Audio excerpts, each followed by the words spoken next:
Di PLN itu sangat bersyukur sekali ya Pak, mungkin ini sudah qadarullah ya. Jadi saya itu sekarang di PLN sudah 29 tahun.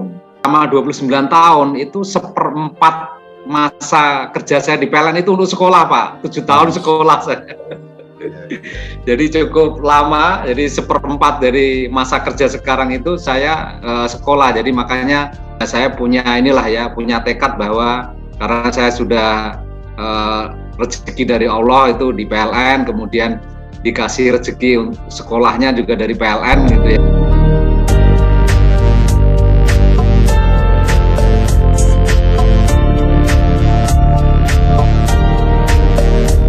Bismillahirrahmanirrahim. Assalamualaikum warahmatullahi wabarakatuh.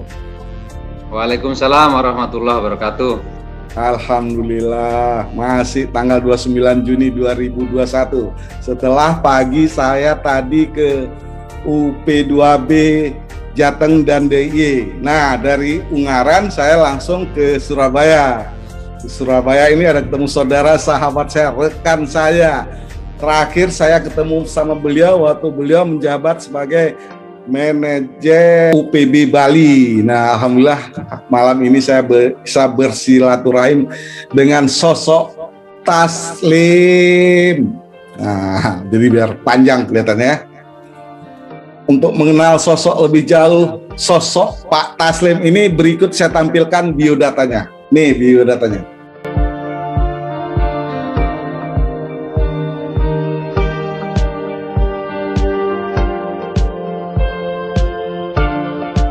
Itu biodata dari Pak Taslim. Assalamualaikum Pak Taslim. Waalaikumsalam warahmatullahi wabarakatuh. Gimana kabarnya Pak Taslim? Baik. Alhamdulillah. Ya. Alhamdulillah. Ini posisi di mana Pak Taslim? Saya posisi di Surabaya Pak. Di Surabaya ya. Di rumah dinas ya, Di rumah dinas di Surabaya ya. Mungkin sekilas ada yang belum mengenal biar lebih kenal. Mungkin sekilas yang biodata tadi Pak Taslim, monggo Pak. Terima kasih Pak Muhar. Jadi nama saya Taslim ya. Nama pendek saya itu, nama panjangnya kan tadi Taslim gitu ya. Jadi saya masuk PLN itu tahun 92 gitu ya. Jadi waktu itu masih KJB namanya Pak. Jadi di bawah KJB, tetapi waktu itu saya masuk dari sektor TET. Nah, sektor TET, kemudian awal masuk itu saya ditaruh di Gitet Cibinong, Pak. Di Gitet Cibinong di tim pemeliharaan. Jadi pada saat itu sedang ada proyek IBT 2 500 kafe, 150 Gitet Cibinong. Tapi saya tidak lama di situ, sekitar 3 bulan lah gitu ya. Kemudian saya dimutasi ke Gitet Gresik Pak. Jadi dari ujung barat ke ujung timur gitu. Kalau dulu kata teman-teman ada yang dibuang ke Gresik nih katanya gitu ya. Cuman saya karena anak baru tetap semangat aja gitu ya. Tetap masih semangat kerja lah Jawa Timur di Gresik. Walaupun saya belum pernah tahu Gresik itu seperti apa. Setelah sampai Gresik ternyata lebih enakan Gresik dibanding Cibinong kalau menurut saya waktu itu. Nah, saya di Gresik, sempat jadi petugas operator sebagian besar ya, walaupun sempat kadang dari pemeliharaan, kadang tetapi sebagian besar menjadi operator Gitet Gresik gitu ya. Di Gresik saya 3 tahun 95, alhamdulillah saya ini dapat kesempatan untuk belajar, dikasih kesempatan belajar oleh PLN di STT PLN lah. Dulu tuh 95 belum STT PLN namanya Pak. Karena STT PLN itu baru lahir tahun 98. Nah, waktu itu namanya masih UTK, Udiklat Teknologi Kelistrikan. Jadi cikal bakalnya STT PLN lah sebenarnya. Nah, kemudian saya 5 tahun di sana, kemudian lulus tahun 2000. Jadi selama 5 tahun tuh saya kuliahnya itu di gedung Timah yang pernah menjadi kantornya Indonesia Power. Jadi selama 5 tahun di situ.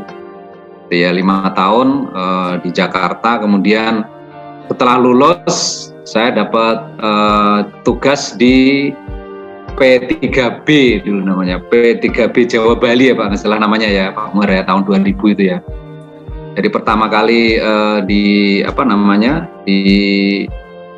P3B saya sempat bergabung awal-awal itu di Dinas Perencanaan. Waktu itu kepala dinasnya itu Pak Mulya Aji. Tetapi saya nggak lama, kemudian saya bergabung ke operasi sempat sebentar di perencanaan operasi harian gitu ya. Kemudian dari 2001 sampai 2006 itu saya menjadi dispatcher JCC Pak, yang ada di Gandul ya, tahun lah, tapi 5 tahun kurang itu sebenarnya. Dengan 2006 saya dikasih kesempatan lagi untuk pendidikan di Universitas Indonesia Pak. Jadi nggak jauh-jauh dari Gandul ya. Dari Gandul nggak jauh-jauh, jadi di UI selama 2 tahun sampai 2008 gitu ya. Kemudian setelah itu saya kembali lagi ke perencanaan operasi harian, tetapi nggak lama kemudian menjadi supervisor transaksi tenaga listrik di bidang operasi sistem. Nah ini cukup lama, 5 tahunan Pak, 5 tahun lebih lah menurut saya ini. Kemudian 2014 sampai 2017 saya bertugas menjadi Deputy Manager Perencanaan Operasi di bidang operasi juga P2B gitu ya. Kemudian 2017 sampai 2019 disuruh jalan-jalan ke Bali Pak.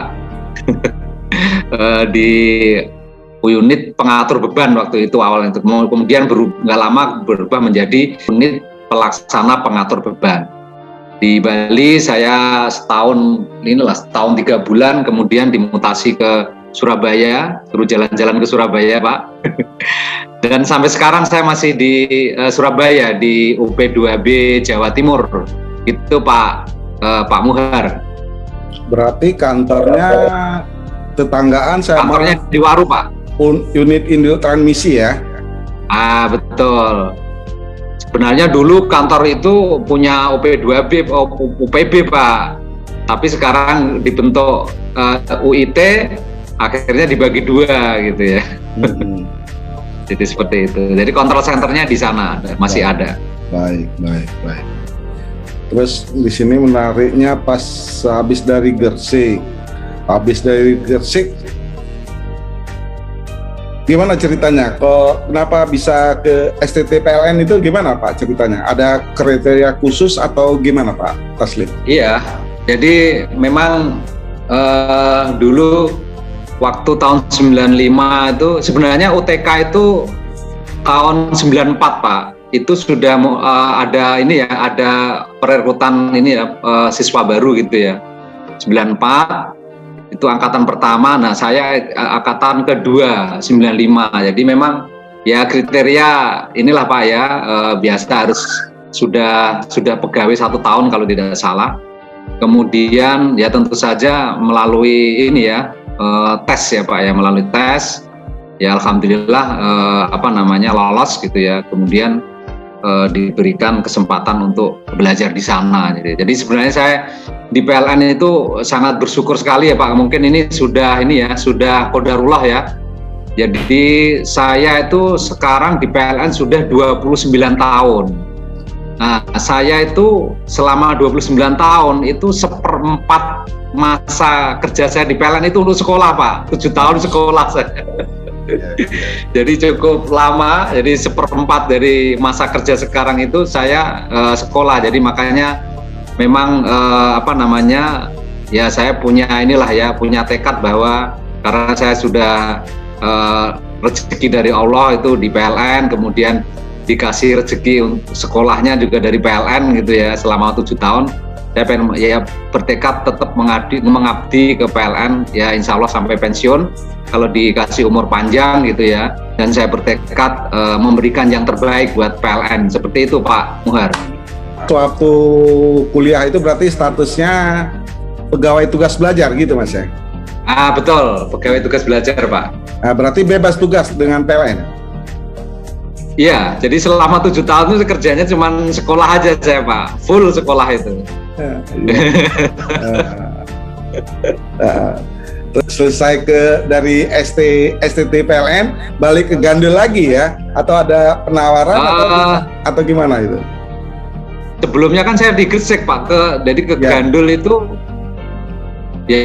terus habis lulus terus ke Gandul ke P3B Pak. Jadi memang langsung ditugaskan, waktu itu kan KJB sudah bubar Pak. Ya kan Pak, saya asalnya KJB, tetapi karena KJB sudah bubar, akhirnya unit asalnya masuk ke P3B gitu Pak, dikembalikan ke unit asal ya P3B itu. Karena melebur ke P3B kan, KJB menjadi P3B yang penyaluran. Kalau yang pembangkitan kan menjadi Indonesia Power, itu Pak ya. Ya, Pak Muhar masih ingat lah itu. Iya. Terus tahun berapa Pak Taslim masuk dalam struktur organisasi, tahun berapa? Menjabat struktural itu mulai 2009 Pak, setelah lulus S2 gitu ya. Kemudian setengah tahun kemudian saya menjadi SPV pengelolaan transaksi Pak. Kalau dulu namanya unit settlement ya Pak, masih ingat Pak Muhar ya? Iya. Tapi waktu itu sudah berganti namanya unit pengelolaan transaksi. Kalau dulu kan unit settlement namanya ya. Iya. Waktu itu atasan saya Pak ini, unit settlement kan udah bubar itu Pak. Waktu itu atasan saya Pak Nyoman Wisnawa. Oh. Iya, Pak. Dia sudah pensiun sekarang sih. Pak Nyoman Wisnawa itu. Oh, bukan Pak Nyoman Asnawa, bukan nih? Wisnawa Pak, Nyoman Wisnawa. Kalau Nyoman Asnawa itu sekarang Direktur PLN Batam ya? Ya, itu Pak Nyoman Astawa kalau Astawa, itu. Astawa, ya. Yang dia juga mantan dispatcher itu Pak Nyoman Astawa tuh. Jadi Pak Nyoman Astawa itu seangkatan waktu dispatcher itu dengan Pak Edwin Nugraha Putra. Kemudian Pak Warsono, yang ya bertiga itulah ya, yang paling tidak sudah jadi manajer atas ya. Pak Warsono, Pak Edwin Nugraha, sama Pak Nyoman Astawa. Oh ya, Dirut PLN Batam. Iya betul. Berarti di situ terus ya, di gedung istilahnya dulu gedung miring terus ya? Nah, gedung miring, saya di gedung miring. Ya kalau di total 15 tahun Pak saya di gedung miring. Jadi sekarang udah agak miring-miring jadinya. Jadi jalan-jalan tikus itu apa semuanya ya? Ya harus apalah Pak itu Pak. Sampai yang horor-horor juga harus tahu sebelah mana yang horor gitu. Baik Pak Taslim. Terus untuk S2-nya gimana ceritanya Pak Taslim? Itu kan pegawai tugas belajar juga Pak Taslim. Ya betul, jadi dulu S2 itu ya itu termasuk rezeki juga ya Pak Muhar ya. Karena dulu waktu saya dispatcher itu ya terus terang dispatcher, saya itu selama di PLN kok perasaan selalu dimasuk di shift gitu Pak ya. Operator, begitu lulus S1 jadi dispatcher gitu ya. Nah punya tekad juga pengen salah satu keluar dispatcher, salah satunya harus sekolah Pak. Akhirnya udah ngikut pada saat ada penawaran sekolah itu, setelah syarat-syaratnya terpenuhi daftar gitu ya sama prosesnya ada tes, ada macam-macam lah, tes macam-macam ya. Alhamdulillah lulus. Kemudian pengennya sih ke luar negeri, tapi dapatnya ini keluar Jakarta aja, di Depok gitu. Ya tetangga sama Gandul mungkin biar deket ya. Gitu Pak Muhar. Iya. Terus selesai kuliah balik lagi ke Gandul. Balik lagi ke Gandul lagi Pak. Seperti itu. Yang tadi jalan-jalan ke Bali gimana ceritanya tuh Pak Taslim? Ya itu kan karena udah kelamaan di Gandul kali Pak ya, udahlah disuruh jalan-jalan ke Bali gitu ya. Di unit pengatur beban Bali gitu. Alhamdulillah ya, kalau saya selalu menikmati Pak, tugas dari PLN itu harus harus selalu kita nikmati ya, supaya kita bisa menjalankan tugas dengan baik gitu ya. Dan ya dalam tanda kutip ke Bali itu kan juga ini ya, banyak orang pengen ke Bali ya, saya ditugaskan ke Bali kan, alhamdulillah Pak ya kan, bisa keliling-keliling ini ya tempat wisata di Bali gitu loh. Yeah. Bekerja sambil berwisata. Nah itu Pak, cocok itu Pak. Ya sampai waktu itu saya juga pernah ke Bali juga ya. Pernah iya, saya sempat ketemu Pak Muhar waktu itu ya. Jadi itu masuk jalan-jalan, saya nggak ditempatkan di sana kan, cuman disuruh jalan-jalan aja ya. Berapa lama Pak Taslim di Bali Pak? Saya di Bali kalau menurut ukuran sih nggak lama Pak ya, 1 tahun 3 bulan, 15 bulan lah Pak saya di Bali. Dan waktu itu juga perasaan kok baru sebentar udah dipindah nih gitu ya. Padahal saya belum sempet keliling-keliling semua GI di Bali Pak. Nah akhirnya pada saat di hari hanya saya harus pindah ke Jawa Timur, udah saya kejar itu keliling semua GI. Kan GI-nya waktu itu ada 16 GI Pak ya. Jadi di hari terakhir itu saya kurang 3 GI itu. Akhirnya pada saat mau pulang pun dalam perjalanan saya memang sengaja lewat darat Pak. Itu saya sampai hari terakhir itu perjalanan saya sempatkan mampir ke GI Gilimanuk. Ya. Karena itu salah satu GI yang terakhir belum saya kunjungi. Jadi alhamdulillah di hari terakhir sudah saya kunjungin semua itu GI yang ada di Bali. Ada 16 GI waktu itu. Kalau sekarang sudah 18 kalau tidak salah. Oh sekarang itu, ya? Pak. Udah iya. Berarti habis dari Gilimanuk langsung ke Surabaya gitu? Ya nyebrang dulu lah Pak. Oh nyebrang dulu ya? Nggak berenang nggak ya? Gilimanuk ke Tapang. Itu pertama kali saya nyebrang laut itu Pak. Dari Bali ke Jawa. Iya. Sengaja lewat darat. Lewat darat nyebrang. Sebenarnya kan bisa aja lewat pesawat Pak. Nah pesawat cuman saya pengen ngerasain lah ini kalau lewat darat rasanya seperti apa sih gitu. Paling nggak ada cerita lah kalau pernah nyebrang Selat Bali gitu ya Pak ya. Iya. Terus masuklah ke Surabaya ya.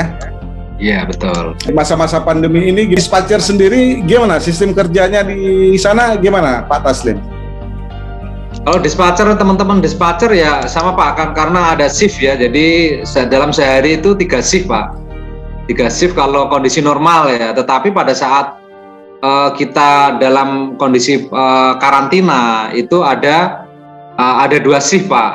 Karena memang kalau 3 shift nanti terlalu cepat nanti perputarannya karena Pak pada saat karantina itu kan sebagian dispatcher yang dinas itu tidak boleh kemana-mana Pak, jadi hanya tempat kerja, kontrol room, kemudian mes, nggak boleh bersentuhan dengan orang luar Pak. Itu kalau pada saat kita menerapkan sistem karantina gitu ya, seperti itu. Tapi kalau sistem normal 3 shift biasa pagi, siang, dan malam. Jadi memang kondisi pandemi ini juga ada beberapa dispatcher yang rumahnya di luar kota juga memang inilah Pak ya, termasuk berat juga gitu ya. Termasuk saya kan juga dari luar kota juga ya. Jadi untuk ada keterbatasan lah untuk mobilitas Pak, misalnya menjenguk keluarga gitu ya. Kondisi pandemi, tetapi ya bagaimana lagi ini tetap harus kita jaga teman-teman dispatcher karena memang mereka adalah pegawai yang sangat kritikal ya Pak ya. Di P2B itu paling kritikal adalah teman-teman dispatcher, karena kalau teman-teman dispatcher ini ada yang terpapar, wah itu bisa repot Pak untuk pengaturan ininya ya, shiftnya gitu ya. Seperti itu Pak, karena penggantinya kan tidak mudah Pak kalau dispatcher. Ini tertarik saya masalah pendidikan aja nih, S1, S2. Harus gimana kita di kantor atau harus gimana gitu loh bisa dapat S1, S2 pegawai tugas belajar. Mungkin ada nggak saran dari Pak Taslim ya, selaku udah senior juga ya, bisa dua-duanya gitu kan. Biasanya yang udah kan cuma S2 aja ya, ini malah S1 ya, yang lain-lain yang udah Ya udah-udah. Di luar rencana lah Pak ya. Ah. Di luar rencana saya lah Pak ya. Udah rencana Allah. Kalau menurut saya ini udah rencana Allah. Jadi pada saat saya lulus SLTA itu nggak pernah terbayang saya itu kuliah Pak. Bayangan saya itu hanya kerja gitu ya. Ya karena inilah kondisi kami di kampung gitu ya. Pokoknya begitu lulus SLTA pengennya kerja gitu ya. Saya kalau teman-teman tuh pada nyari kuliah, pada ikut UMPTN, saya tidak pernah kepikiran itu untuk kuliah gitu pada saat itu. Nah, pada saat setelah bekerja baru kepikiran, oh ternyata ini pengen juga kuliah gitu Pak ya. Jadi ya dengan niat kuat gitu ya. Kemudian kebetulan ya ini dengan kodrah Allah lah ya. Jadi sudah qadarullah gitu ya. Ada jalan ada lowongan S1 di PLN. Akhirnya saya ngikut gitu ya. Padahal waktu itu Pak, itu hanya 2 angkatan saya Pak yang S1. Jadi yang namanya dulu UTK itu hanya 2 angkatan. Kalau menurut saya ini kelinci percobaan sebenarnya. Karena setelah angkatan kedua itu udah nggak ada lagi. Jadi 2 angkatan itu ya alhamdulillah saya ikut yang angkatan 2 dan dikasih kesempatan untuk mengikuti jenjang S1 gitu Pak. Itu Pak Muhar. Oke, walaupun dari SLTA, setelah masuk dunia kerja, baru ada pikiran untuk kuliah lagi ya gitu ya, ya atau betul, belajar baru lagi gitu kepikiran. Ya. Betul, Pak. Atau memang harus keluar dari dispatcher gitu kan. Masuk Pak ini ya, Pak Nurdin Fabi ya. Ya Pak Nurdin Fabi itu termasuk yang ya istilahnya lebih duluan saya dispatchernya Pak. Pak Nurdin Fabi itu baru masuk dispatcher 2005 beliau. Saya 2001. Jadi Jadi saya baru Pak Nurdin Fabi baru dispatcher. Saya sudah baru setahun lah saya keluar itu sekolah itu. Jadi nggak lama juga saya satu tim dengan Pak Nurdin Fabi itu. Hanya setahun lah gitu ya. Iya. Makanya saya tahu dispatcher Ahmad Murrani itu kan.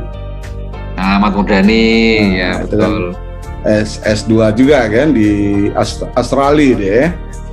Di Sydney Australia ya. Betul. Rupanya satu kampus dengan Pak Bob Saharya dan juga sama Pak Nur Pamuji. Pak Nur Pamuji, ya, Pak Fermi, Pak Uri juga sama itu. Ya. Dengan Pak Murdani. Ya, itu udah semua saya silaturahim semua nih. Tinggal yang belum Pak Bob sama alumni yang di Sydney itu udah saya silaturahim semua itu. Tinggal Pak Bob sama Pak Nur Pamuji ini. Saya lagi nyari kesempatan untuk ketemu beliau kan. Mungkin kalau dari orang umum PLN itu kan dia mengiranya satu Pak ya. Padahal PLN itu kan banyak ya unitnya ya, dari mulai pembangkitan, penyaluran, kemudian distribusi gitu ya. Nah sebenarnya kalau P2B ini bersentuhan dengan semua Pak. Bersentuhan dengan pembangkit, bersentuhan dengan transmisi, bersentuhan dengan distribusi gitu ya. Karena memang sebagai pengatur beban gitu ya, pengatur beban. Ya kalau orang awam yang kalau saya bisa analogikan tuh Pak ya, P2B itu pengatur beban itu seperti ini Pak, seperti yang di ini loh Pak, yang di bandara itu Pak namanya, ATC ya Pak ya, Air Traffic Control ya Pak ya. Jadi yang mengatur misalnya pesawat yang harus take off dulu mana, yang harus landing mana, kemudian kalau di atas itu pesawat ini harus di jalur A, yang ini harus di jalur B, harus naik, harus turun kanan kiri gitu Pak ya. Nah itu P2B itu sebagai pengatur beban mirip seperti tugasnya yang ATC itu Pak. Jadi tugasnya kita menjaga supaya listrik itu continue bisa melayani konsumen, terutama untuk di tegangan tinggi ya. Kalau di tegangan menengah kan kita punya ini Pak, sekarang AP2D, UP2D Pak, unit pelaksana pelayanan distribusi. Ya. Kalau kami kan unit pelaksana pengatur beban. Kalau di distribusi itu unit pelaksana pengatur distribusi, Pak. UP2D dan UP2B. Jadi bedanya hanya B dan D. Tapi depannya sama. UP2. UP2D dan distribusi tadi untuk 20 ya? Ya, gitu. Kalau distribusi dia untuk tegangan menengah, Pak. Jadi 20 kafe ke bawah itu distribusi penanggung jawabnya. Kalau kami UP2B itu di tegangan tinggi. Tegangan tinggi dan tegangan ekstra tinggi ya. Karena kita kan punya 500 kafe itu ekstra tinggi. Kalau tegangan tinggi itu ada 150 dan 70 kafe gitu, Pak. Terima kasih untuk closingnya. Ya mudah-mudahan di sisa karir saya ya di P2B ini bisa tetap berkontribusi terhadap PLN ya. Karena memang terus terang saya 7 tahun itu disekolahin PLN gitu ya. Jadi harapan saya juga saya punya tekad untuk tetap berkontribusi yang terbaik, apa yang terbaik yang bisa saya berikan kepada PLN gitu ya. Kemudian saya berharap mudah-mudahan PLN kedepannya juga bisa lebih maju lagi karena memang tantangannya cukup besar Pak ke depan ya gitu ya. Pak Taslim, dari tadi kita kan udah lama juga ini kelihatan lancar ya suara maupun video gambar ini cukup lancar. Pak Taslim sendiri pakai provider apa nih Pak Taslim? Di mes saya dipasang IconNet Pak, IconNet ya. Jadi ya cukup memuaskan Pak. Jadi mudah-mudahan nanti IconNet ini bisa berkompetisi dengan provider-provider yang lain Pak. Yang sudah sudah lebih dulu ya, seperti Indosat, seperti Telkomsel gitu ya, kemudian ada XL gitu ya.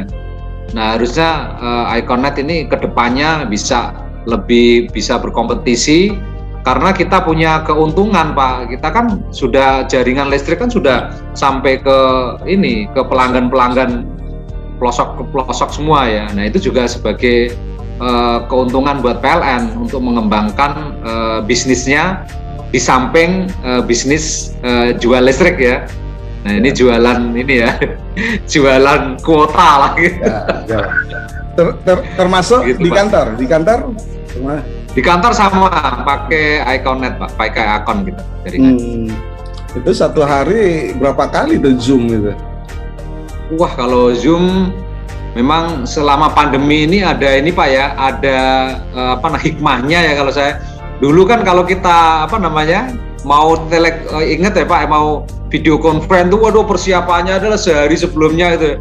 Sekarang itu tinggal klik-klik gitu ya. Anak TK aja sekarang udah bisa Zoom gitu loh Pak. Jadi ini luar biasa hikmahnya pandemi ini Pak ya. Jadi kayak Pak Muhar ini nggak perlu datang ke Surabaya, tinggal ngeklik aja sudah connect gitu ya. Jadi seperti itu Pak, memang luar biasa ini Pak. Zoom, kadang kita Zoom itu nggak kenal waktu Pak, nggak kenal waktu dan nggak kenal ini. Pokoknya kadang sehari bisa paralel itu bisa kadang 3-4 Zoom Pak gitu ya. Kadang kita bingung, kita kan mau tetapi tetap aja kita harus mengikuti gitu loh ya, walaupun kita bagi-bagi. Kemudian nggak kenal waktu, kadang sampai malam gitu kita masih Zoom Pak.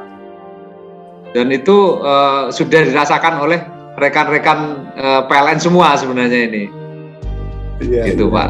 Tapi nggak aman-aman aja, IconNet internetnya aman-aman kan, walaupun Zoom-nya berkali-kali nggak masalah ya. Betul Pak.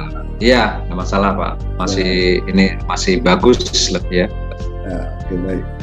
Baik Pak Taslim, terakhir mungkin mau ngirim salam ke sahabat atau teman atau saudara, mungkin ada yang nonton di channel ini Pak Taslim, monggo Pak. Salam buat rekan-rekan di seluruh PLN, tetap semangat ya. Jadi untuk kedepannya tantangannya bukan tambah ringan tapi tambah berat, tetapi itu challenge buat kita PLN gitu ya, supaya PLN itu tetap jaya, tetap eksis gitu ya, membawa nama PLN. Amin. Baik Pak Taslim, mohon izin juga video ini saya share di sosial media Pak Taslim. Oke silakan Pak. Baik Pak Taslim, saya pamit dulu. Terima kasih silaturahimnya, walaupun untuk kopi atau teh atau air putih minum sendiri-sendiri ya Pak ya. Saya ada kata-kata buat Pak Muhar nih. Baik, monggo Pak. Tahu nggak Pak, bedanya rumus fisika dengan Pak Muhar? Nggak tahu kan Pak? Bedanya adalah kalau rumus fisika itu susah dihafalin Pak. Tetapi kalau Pak Muhar susah dilupain. Ya. Terima kasih. Okay. Oh iya, terakhir dikit. Itu kopiahnya dari mana itu? Oh, ini kopiah ini ciri khas Surabaya Pak. Jadi kopiah ini belinya harus di Masjid Cengho Pak. Saya belinya di Masjid Cengho. Jadi kalau teman-teman ada yang pengen kopiah ini ya datang ke Surabaya, mampir ke Masjid Cengho. Nah di sana dijual nih kopiah ini Pak. Oh. Ini ada tulisannya Cengho nih Pak. Oh gitu. Di samping nih. Iya. Jadi ini ciri khas Surabaya Pak ini Pak. Baik, terima kasih Pak Taslim. Wabillahi taufiq wal hidayah. Wassalamualaikum warahmatullahi wabarakatuh. Waalaikumsalam warahmatullahi wabarakatuh. Terima kasih Pak Muhar. Sukses selalu, sehat selalu Pak.